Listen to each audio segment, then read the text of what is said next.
jantan yang putus di GGO. Cara penanganan awalnya seperti apa? Ini adalah ininya dari pundak belakang.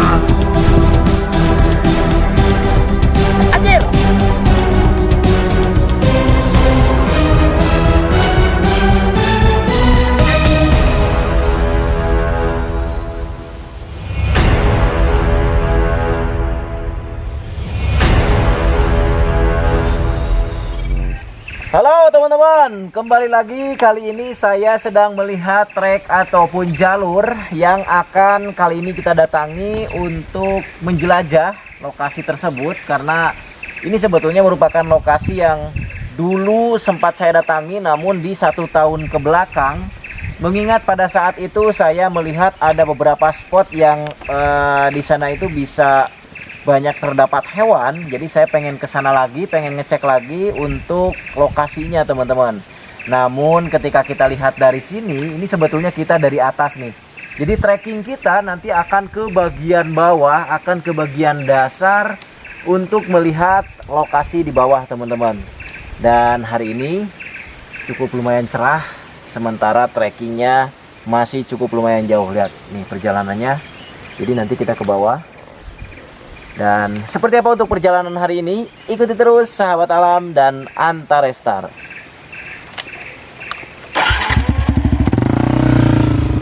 Tuh lihat, itu bekas longsoran batu. Jadi di sini tuh memang jalannya selain di bawahnya jurang, lihat tuh. Jadi di sini tuh harus hati-hati sama pinggiran-pinggiran tebingnya teman-teman, karena berpotensi longsor.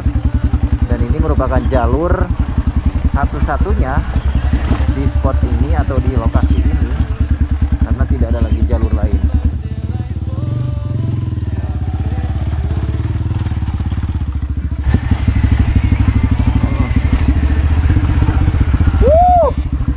Lihat teman-teman, wow keren tuh di bawah tebing ternyata banyak sawahan.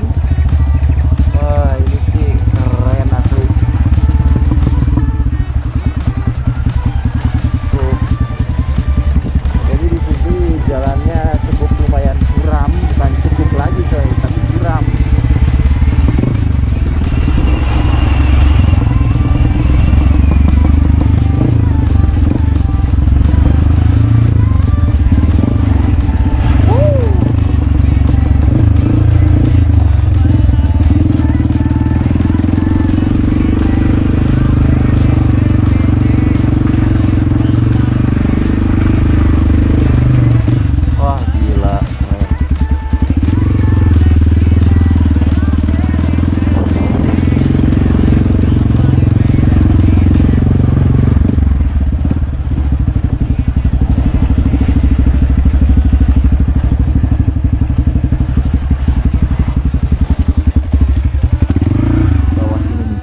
Dan itu tuh lihat, di situ ada tebing, itu merupakan tebing curam. Wah pokoknya di bawahnya itu ada aliran air sungai, ada air terjun. Tapi karena sekarang tuh lagi musim kemarau, mungkin tidak akan terlalu deras untuk debit airnya.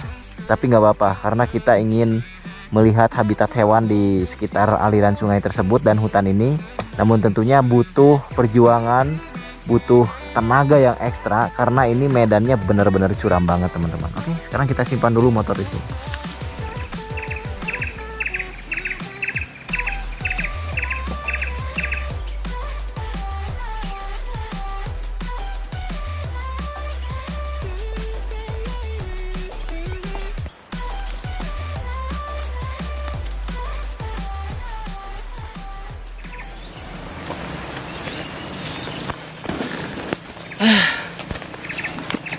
Suasananya teman-teman, dengerin suara burung, nikmat nih. Dan kita sekarang lagi trekking ke bawah. Di bawah lagi ada petani yang lagi ngejemur serai, karena di situ ada pabrik serai, minyak serai.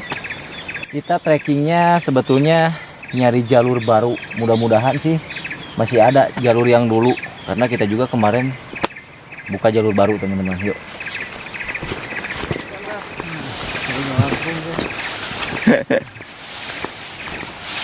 Itu nama.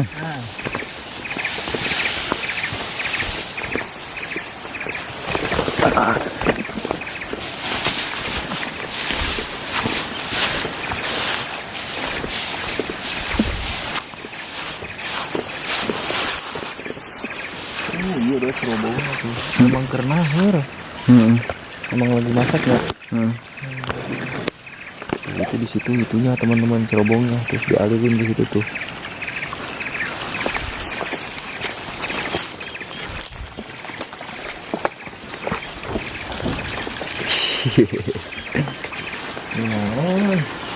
Apa nih namanya? Oh.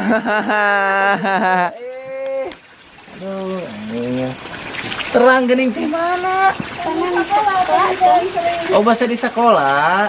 Kali kata dia. Anu bahasa di SD tanya. Kelas sabaraha? Kelas 10 ayeuna. Kelas 10 ayeuna tuh, teman-teman. Kita ketemu sama subscriber nih. Keren. Karena ini ada di pelosok. Jadi ketemunya kita tuh pas lagi edukasi di SD yang paling jauhnya. Langsung sana teh Nasrul, kelas 3 SD teman-teman. Kemarin kita edukasi ke anak-anak di pelosok mengenai jenis-jenis ular berbisa dan tidak berbisa. Dan ini barusan saya gak nyangka nih.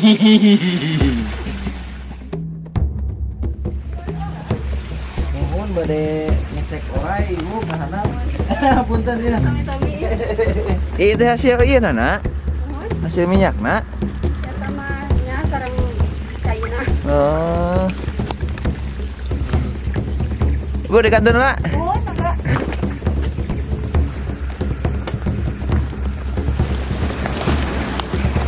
Ini kita nemu bunga porang. Ini masih kecil sih, biasanya bisa lebih gede lagi. Ciri-cirinya kayak gini nih. Ini tunas porang teman-teman. Tuh, keren nih. Cuman emang tidak wangi.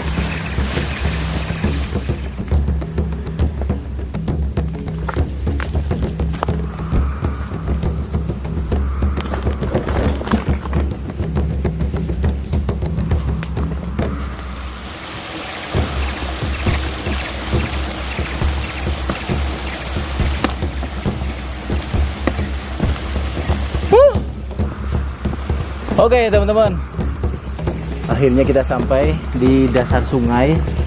Barusan lihat kita turun dari hutan ini nih, dan jalannya juga barusan memang agak sedikit tertutup. Dan ketika kita melihat di sini, karena memang lagi musim kemarau, airnya itu kecil teman-teman. Oke, sekarang kita nyari dulu hewan di sini. Kita melihat situasi lingkungan pinggiran sungai di sini, teh.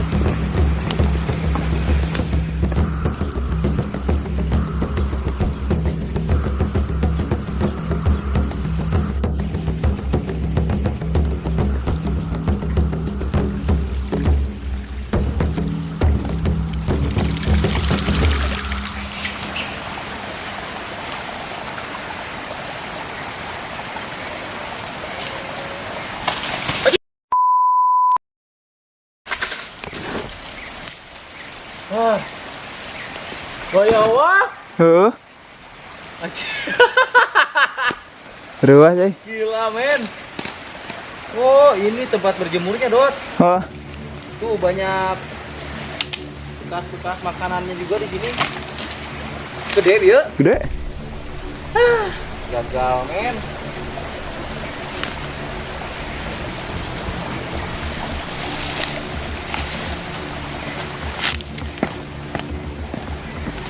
Oke teman-teman,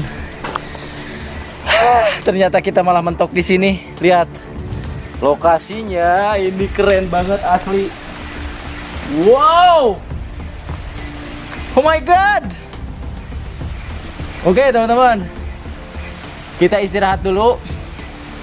kita nyantai dulu, kita ngopi dulu karena barusan trekkingnya juga cukup lumayan jauh. Dan ini lihat cuacanya bener-bener panas banget. Lihat, ini adalah salah satu tujuan saya, view pemandangan yang luar biasa, dan ini ada di atas ketinggian air terjun yang paling tinggi di sini, teman-teman. Nah, sekarang kita ngopi dulu di sini, kita nyantai dulu, coy. Keren.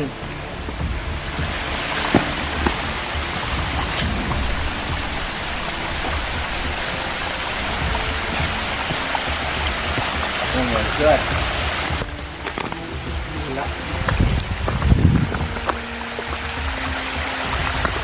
Woo.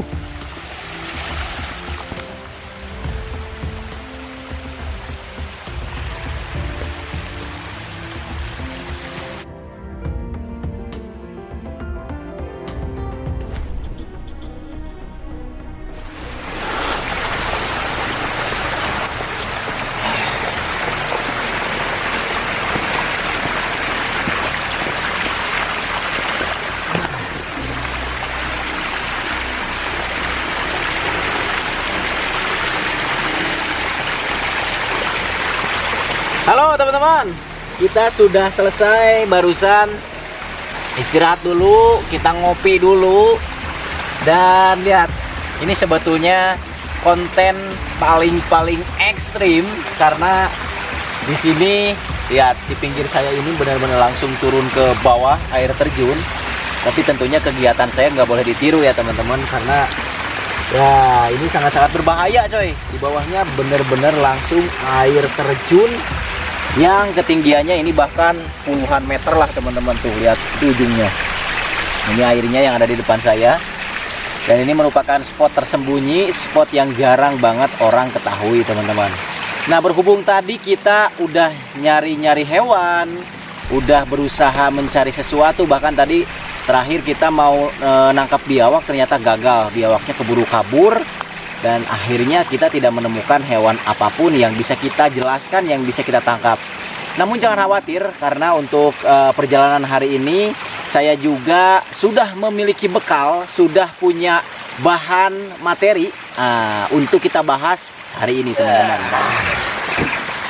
Oke teman-teman, sebelum kita lanjutkan pembahasan, buat petualangan kali ini kita menggunakan outfit dari Antarestar. Mulai dari kemeja, terus celana, kaos dalam, sama backpack yang kali ini saya gunakan karena sesuaikan barang bawaan yang kita bawa untuk konten kali ini. Ya, dan ini merupakan tas backpack Lawrence dengan kapasitas 30 liter bahkan lebih. Dan ini tentunya sudah berbahan dasar water repellent, karena bahan water repellent ini merupakan bahan yang tahan akan percikan-percikan air ataupun hujan intensitas kecil teman-teman. Dan yang paling uniknya, tas backpack ini tuh banyak banget kompartemen-kompartemen yang tidak dimiliki oleh tas-tas backpack lain. Nah lihat, banyak banget. Jadi ini bahannya kalau kalian sentuh nih, lihat, ini tuh sudah water repellent. Kita langsung tes aja nih, tuh. Jadi kalau misalnya kalian suka ke air-air terjun yang intensitas kecil atau hujan-hujan kecil, ini tuh berguna banget bahan water repellent ini teman-teman. Dan di sini yang paling uniknya banyak banget kompartemen. Yang pertama di sini ada saku bagian pinggir, ini untuk botol minuman, tapi di sini juga ada nih space lagi buat nyimpen barang. Jadi double di pinggirnya itu. Di sini ada buckle juga buat naruh barang-barang juga buat memperkuat. Di sini juga buckle. Nah, di sini di bagian depan ada resleting yang quick access. Jadi kalian bisa mengambil barang dari bagian depan dengan sangat cepat nih. Seperti ini contohnya. Nah, lihat. Jadi quick access di bagian depan ketika kalian packing barang atau mau ngambil barang, yang paling penting kalian bisa langsung ambil di bagian sini, tinggal buka resletingnya. Dan tentunya resletingnya juga ini sudah menggunakan YKK zipper, jadi gak bakalan macet-macetan. Tuh, ini juga udah ada lagi bagian depan. Nah, jadi ini tas backpack yang paling banyak kompartemennya. Terus di bagian samping juga, nah ini nih, sama kayak yang tadi. Dan di bagian belakang buat strapnya ini sangat empuk. Terus ini bagian back systemnya juga empuk ketika kita gunakan. Nah, yang uniknya juga di bagian belakang ada kompartemen untuk penyimpanan laptop teman-teman. Nih lihat. Jadi depan belakang ada, lihat nih. Oke. Masuk ke bagian dalam, bagian atasnya juga sudah menggunakan resleting JKK Giver dan luas banget coy. Oke, terakhir kompartemen yang unik, lihat di bagian dalam itu ada kabel charger seperti power bank sama buat headset teman-teman. Jadi kalau misalnya kalian mau ngecas handphone, lalu handphonenya bisa kalian lagi gunakan, bisa langsung nyambung ke sini. Ini buat headset, ini buat power bank. Nah, bagi teman-teman yang pengen tas backpack yang banyak kompartemennya dari Antarestar ini, tas backpack seri Lawrence, kalian bisa langsung cek link pembeliannya di kolom deskripsi, atau kalau enggak langsung DM aja di Instagram Antarestar officialnya teman-teman. Yuk, sekarang kita lanjut bahas pembahasannya. Video yang akan kita bahas hari ini adalah beredarnya video yang viral di media sosial, di semua media sosial, terkait adanya wanita di negara India yang hamil pokoknya, terus di dalam perutnya itu ada ular teman-teman. Dan ya kita lihat dulu aja deh seperti apa sih buat kronologis lengkapnya teman-teman. Nih, seorang wanita asal India meninggal dunia setelah melahirkan seekor ular kobra yang bersarang di rahimnya. Ingat, bersarang di rahimnya. Oh. Nah, dari beberapa pantauan katanya diduga ular tersebut itu bisa masuk ke dalam perut atau rahim wanita itu berawal dari wanita itu meminum sesuatu. Dalam minuman tersebut terdapat ular seukuran cacing. Tanpa sadar, ular tersebut semakin membesar dan pada akhirnya ular kobra harus dilahirkan. Kita lihat lagi.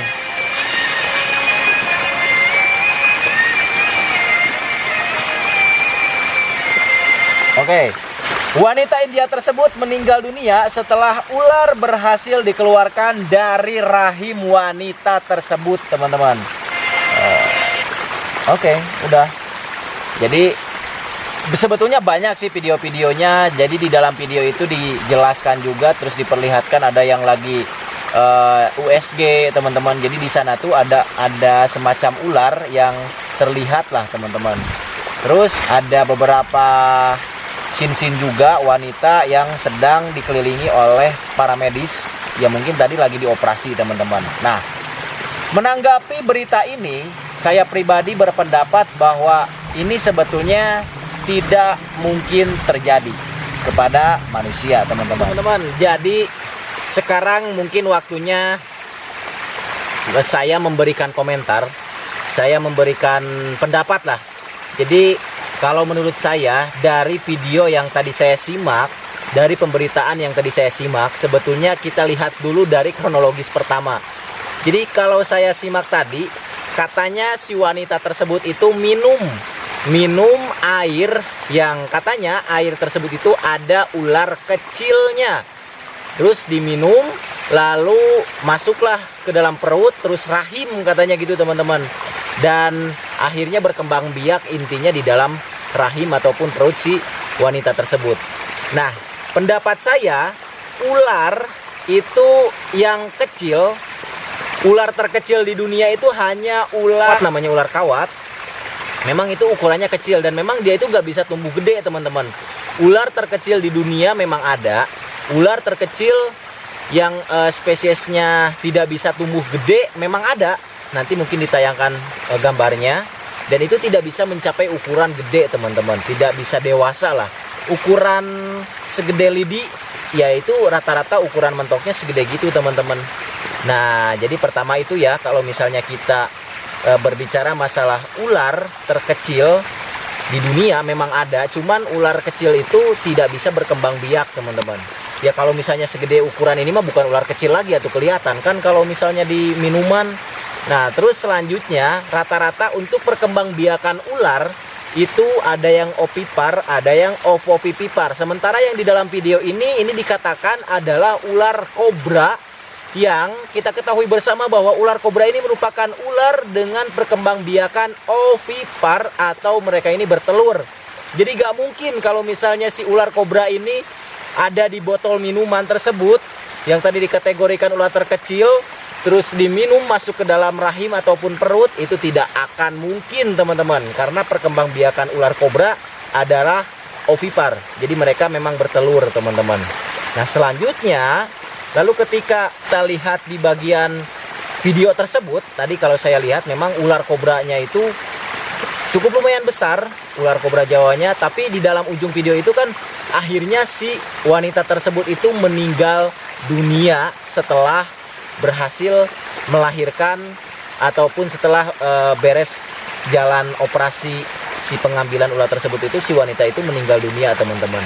Yaitu tadi logikanya ular tidak bisa berkembang biak secara apa ya teman-teman, begitu saja di dalam perut manusia, di dalam rahim manusia. Nah kan logikanya gini aja, kita minum otomatis itu kan masuknya bukan ke rahim coy. Kalau kita minum itu masuknya ke dalam perut, ke lambung lah. Tapi kalau misalnya rahim berarti kan beda lagi jalurnya teman-teman. Jadi harus masuk ke sana pemikiran kita. Jadi secara logisnya, secara logikanya ular tentunya tidak mungkin berkembang biak di dalam tubuh manusia, karena tadi sudah saya jelaskan mulai dari perkembangbiakan si ular yang ada di dalam perut wanita tersebut itu, si ular kobra itu adalah jenis ular yang berkembang biak dengan cara ovipar atau mereka itu bertelur. Gitu teman-teman. Ya kalau misalnya kalian sebagai orang yang selalu berpikir menggunakan logika, tentunya itu tidak akan masuklah buat kalian. Terkecuali kalau misalnya kalian memang percayanya sama jalur-jalur mistis teman-teman. Kayak orang kan kadang-kadang mikir, wah itu juga bisa. Karena apa? Ada contoh orang yang disantet tiba-tiba di dalam perutnya itu ada paku dan lain sebagainya. Itu mah monggo silahkan. Tapi ini kan saya berpendapat secara ilmiahnya, secara logikanya. Jadi yang saya ketahui ya seperti itu teman-teman untuk menyanggah video ini.